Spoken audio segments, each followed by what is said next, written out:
सकाळपासून या ठिकाणी नर्सिंगचे विद्यार्थी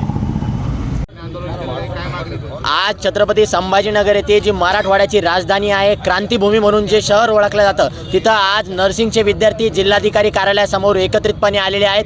आमची मागणी आहे की या राज्य शासनाला जी अधिसूचना त्यांनी 80-20ची अधिसूचना काढलेली आहे, ती अधिसूचना तात्काळ रद्द करा आणि अंतिमतः त्या अधिसूचनेला स्थगिती द्या।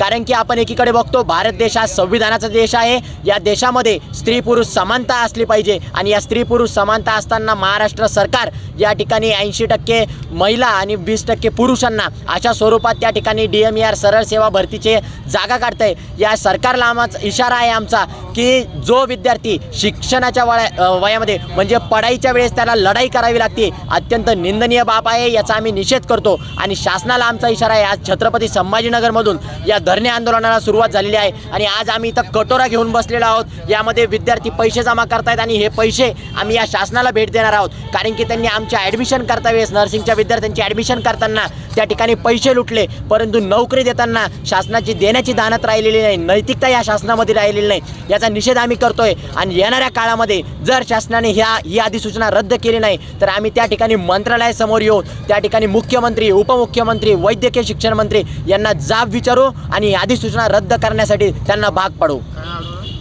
माझं नाव सुमित पवार। नमस्कार सर्वांना, माझं नाव शंकर गणपतराव नाईकनवरे। मी आपल्या छत्रपती संभाजीनगरमधील शासकीय परिचर्या महाविद्यालयाचा विद्यार्थी आहे।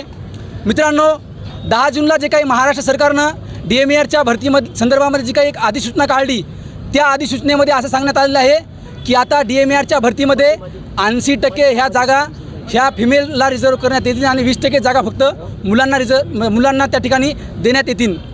तर हा जो काही एक नियम त्या ठिकाणी महाराष्ट्र सरकारने लागू केलेला आहे, हा मुलांचं भवितव्य उद्ध्वस्त करणारा नियम आहे। ज्या मुलांनी 4 वर्ष शिकून, ज्या मुलांनी प्रायव्हेट कॉलेजेसची एवढी महागडी फीस भरून नर्सिंग केलं आहे आणि नर्सिंग केल्यानंतर जॉब देण्यामध्ये जर तुम्ही असं 80-20-90 हजार लावत असतील तर तुम्ही त्या विद्यार्थ्यांचं भवितव्य खऱ्या अर्थानं उद्ध्वस्त करत आहात। आणि म्हणूनच त्याला विरोध म्हणून आम्ही संपूर्ण महाराष्ट्रामधल्या नर्सिंगच्या विद्यार्थ्यांनी, सर्व संघटना, सर्व विचारधारेच्या विद्यार्थ्यांनी एकत्र येऊन या महाराष्ट्रामध्ये याला एक कडाडून विरोध करण्यासाठी मेल नर्स बचाव समिती अशी आम्ही त्या ठिकाणी तयार केली आणि त्याचाच एक भाग म्हणून आम्ही आज या ठिकाणी छत्रपती संभाजीनगरमध्ये जिल्हाधिकारी कार्यालयासमोर हा एक दिवसीय धरणे आंदोलन आम्ही या ठिकाणी करत आहोत।